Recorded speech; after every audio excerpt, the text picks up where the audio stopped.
Hey, thanks for making it to Veterans Info tab. Glad you made it today. Today I wanted to talk to you about the VHA. The VHA is the Veterans Healthcare Administration, and that is the brick and mortar buildings that you see around, the major metropolitan areas, and then you'll see the smaller ones, clinics, kind of spread out as well. And they are medical facilities, Veterans Healthcare Administration, and that's where you go for your outpatient care or inpatient if it's the bigger facility. And the great thing about it is that they're around. The kind of funky part about it is sometimes a veteran may go to one of these locations and say, I'd like to get enrolled with VA. And really what they're trying to ask is, hey, I want to file a claim for disability compensation, but they don't know exactly what it's called. So then inevitably what happens is the worker there starts asking the veteran some questions.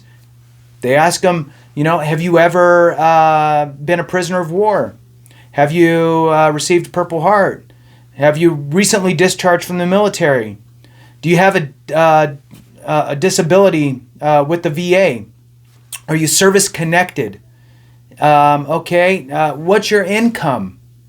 And they're asking these things because these are some of the questions that are asked on one of the forms. It's called the 1010, and this is the enrollment form for Veterans Healthcare Administration, so into the medical side of things, which is great that they're asking, but the reality is most veterans are not going to qualify for any of that unless they're service connected in order to get in, right? So in other words, the biggest qualifier for a veteran to receive health care from the VA on the Veterans Healthcare Administration side is simply the fact that they have a service-connected condition or conditions. That is the doorway into the healthcare system. The other doorways are, a prisoner of war, I think Purple Heart, is your income less than whatever it is, $15,000 a year. So unless you're poor or you're recently discharged or you're previously a prisoner of war or maybe you have Purple Heart, there might be there's some other ones too, and I'll put them all in the description below. But the reality is that, again, most people qualify for Veterans Healthcare Administration, the healthcare system of the VA, by means of their disability compensation being rated by the VA. Now, I'm going to tell you a quick story about a neighbor of mine. Some of you may have heard it. So I met this guy. He was my neighbor. We moved in, and, a couple weeks goes by. I meet him. We start talking. And, because I'm passionate about helping people with this stuff, I tend to always ask, hey, so you ever serve? And sure enough, he did. And, where'd you serve? What'd you do? And, he was in the Navy and Vietnam, and he was the river boats going up and down. And I was like, oh my gosh, welcome home, brother. And so we talked a little bit more, and he swapped some stories and what have you. And my next question after that was, okay, so you're all squared away with the VA, right? And he said, well, funny story. I actually, when I got out back in 1970. I went to the VA and I told them that I wanted to get enrolled with them, and they asked me some questions, and then they said I made too much money, so I left and I never went back. And when he told me that, I realized he did not file a disability compensation claim with the VBA, the Veterans Benefits Administration. Instead, he went to the VHA, the Veterans Healthcare Administration, and talked to them, and then they basically told him he didn't qualify, and he thought they meant for everything, when really they were just saying he didn't qualify for health care based on his current circumstances.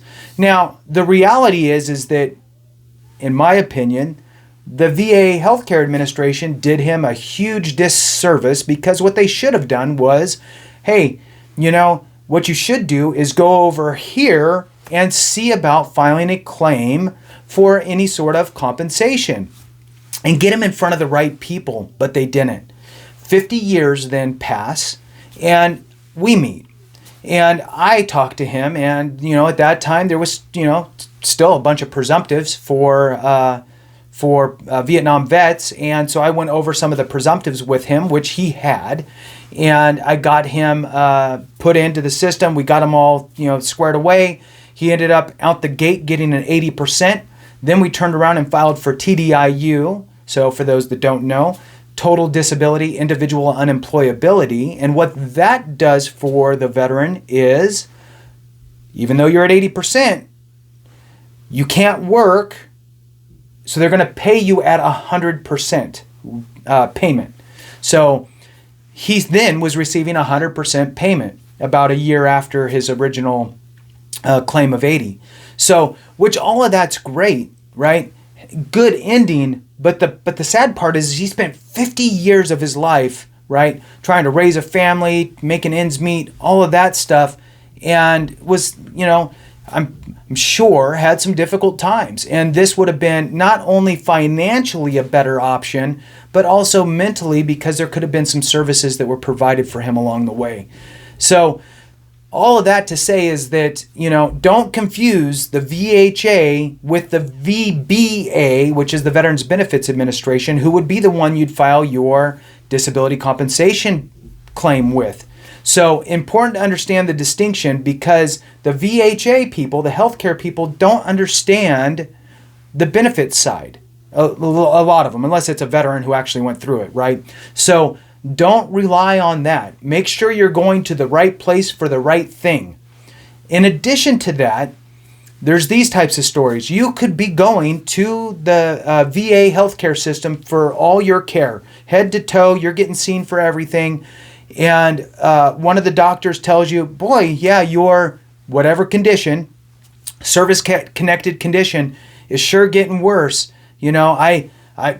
I see that, you're probably going to get a big increase for that, or you're going to get an increase for that. And they're trying to be maybe, encouraging, even though your situation's getting worse, by letting you know at least it's going to go up. And so they'll throw out words that make it sound like they have something to do with the process of getting you an increase. I've had vets come to me and say, yeah, my doc said that I should be seeing an increase, on my disability for this. And my next question is, oh, that's awesome. Did you file a claim? Well, no, the doc just said that I should be seeing an increase. He works for the VA. He should be. No, not how it works. The VHA, the Healthcare Administration, the doctors there, the workers there, anybody there, none of them are going to file a claim for you for any sort of increase or secondary conditions or anything. You may be having that conversation with them, and they may be telling you things that sound great and sound like it's going to happen. But the reality is that they are documenting it for you, ideally. Hopefully, the words are actually getting documented. And then you need to turn around and then file that claim with the VA.